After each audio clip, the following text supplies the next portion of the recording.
I'm Liz Brozell. Welcome to my studio.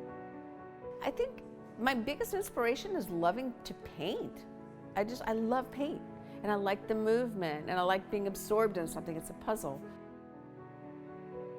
I wanted to be a professional ballet dancer. I just love to dance. I love line. I love movement.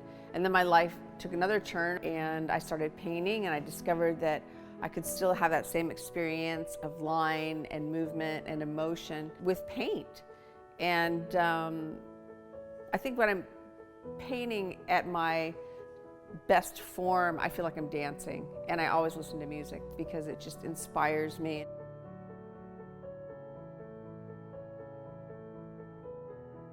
Something I discovered when I started painting is that, like ballet, you need to log a lot of hours in order to get to the skill level where you can really express yourself and express yourself in a meaningful way when you're incorporating beautiful line with emotion and color and movement. That it is a lot of work and there's a lot of frustration involved, but it's a very rewarding journey.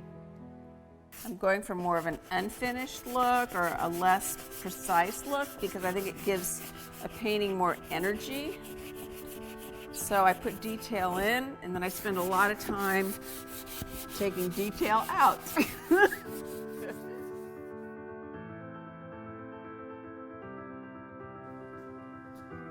So that helped a little bit because you're starting to see the brush stroke a little better. Spontaneity. I like it bolder. I work a lot with darks and lights. I think I love drama from ballet and from dance. And then I choose my colors based on my mood, my feeling. And so they tend to be idiosyncratic. I try to mix it up. I don't follow rules, like painterly rules about how the colors should relate to each other. And each time I approach it, it's like a puzzle, putting pieces of a puzzle together. It's a lot of paper towels. And Q-tip is my other favorite tool. So you take the walnut oil and just take it out. Sometimes it leaves little shadows that I like, so I leave those in. It's interesting because look, a little pink is coming through now, because I had red in there. So I want some more red in this. I want it to look like an eggplant color. It was looking awful blue. So if this is straight across here. The messier it is, usually the better I'm doing.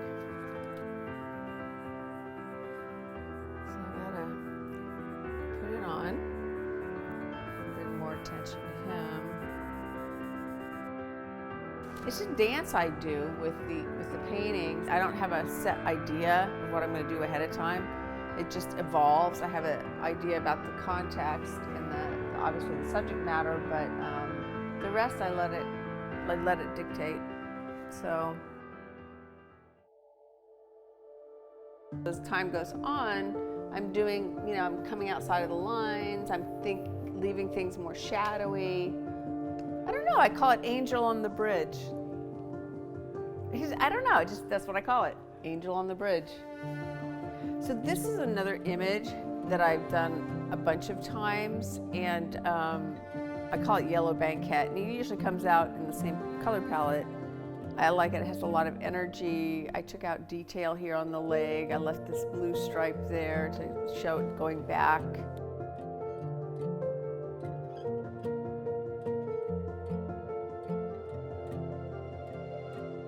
When people buy my paintings, they bring their own emotional subjectivity to the work.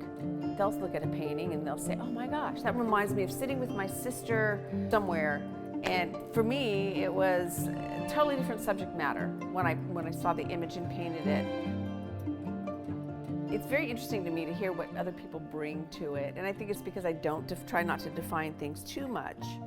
And it's an emotion that is, I think, universal.